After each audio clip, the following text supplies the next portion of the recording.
Okay, today we have a delivery case, and we're going to talk about the steps of delivery. We insert the dentures. This is our quick eager that we want to put it in the patient's mouth, and the patient wants to see them inside. But actually what we should do when we receive dentures, we have to look at the quality of the acrylic. I will do that in another video. Looking at the quality of acrylic and teeth setting and wax up. Do you remember that at try-in you didn't have festooning? Okay, so festooning والwax up والshaping للwax is done now. So I have to check the quality of the creel, there is no bubbles, no porosities, and we might get a denture or two that has porosities, and we'll talk about them. Second, after that, we do them intraorally. Intraorally, we repeat what we do in jaw registration. Why? I have done that in try-in. You would ask, why am I repeating it? Because sometimes there are some errors during the flasking procedure that makes the occlusal plane go off record, that what we have done in the first time. For example, if the technician did not close the flask correctly, that means the teeth are not meeting the fitting surface correctly in the same relation.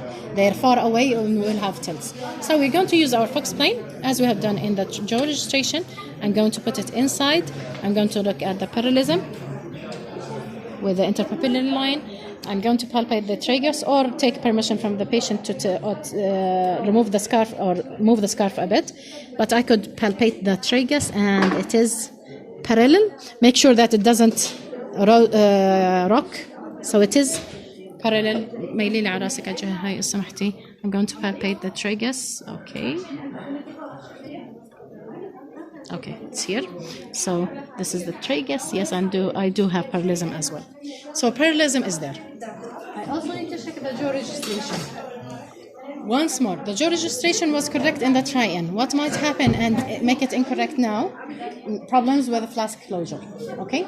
Or sometimes we have find that because we are in a dental school and they process around 100 dentures in a day, sometimes there were some mistakes where a flask, the upper part of a flask for a patient is put on a fitting surface of another patient if the technician was not careful.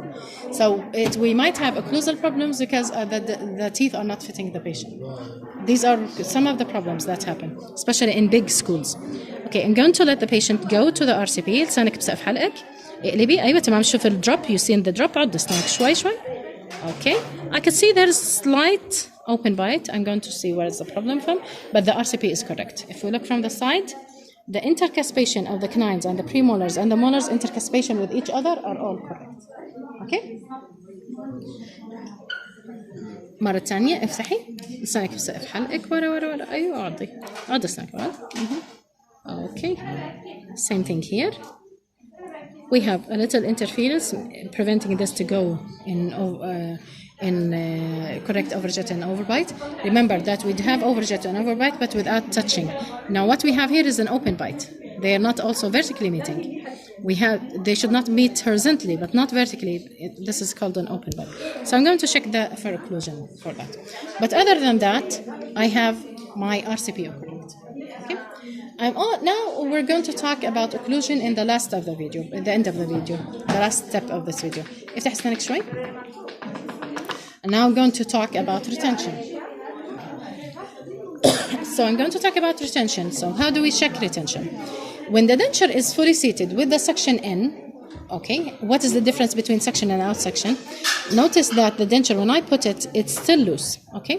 But when I put my finger or the patient put her thumb and we teach her to put the thumb and squeeze out any air or saliva, we'll get some suction, okay? This is suction.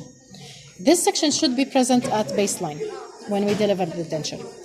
But then, once the suction is there, I'm going to check different types of retention. We have anterior retention, okay? How do I check it? I try to take down the incisors. This means the labial seal is working and the labial extensions are correct. The second check is the lateral. I try to take the premolars down. Okay, this is lateral retention. Okay, I'm going to do posterior retention. I'm going to flip the anterior to the anterior. It's correct. There are no problems. The denture is fixed. But this movement of the denture to anteriorly, I have to do it in 3 stages because we have put some folds sometimes in there. First stage, while half opening. While she's like this, at rest. This is at rest. So this is retentive at rest. I have to also check it is still retentive at full opening. افتحي تمك على الآخر. Did I lose anything? Slightly. I lost some of the retention while opening. Where does opening work? Opening works on the hamular area, the maximum opening. So I might find something here. Okay, I go back in and I do the same thing, but while saying خليك مرتاحة بس احكي واحدة طويلة I also have reduced but not too much. The movement came from here. So these are the areas. Now notice that there was some retention, but it's less than the retention at rest. So I'm looking for interferences here. Okay? So this is how I check retention. I also could check retention from the hamular areas, putting pressure on canine. For if I want to check this hamular extension, while in section, I put back the section back. Okay? I'm going to do canine flipping. Okay? This measures the buccal pouch and the going into the hamular area. So this is still retentive. The contralateral side, it works on this hamular area, okay? On this side. So I'm doing the flipping and it's not coming out. So there are no problems in these areas. The disc, from the disc to buccal going into the hamular area. These are checked by the canines. So now we knew the types of retention in dentures, okay? In the next video, we'll be discussing on how to work with the overextensions.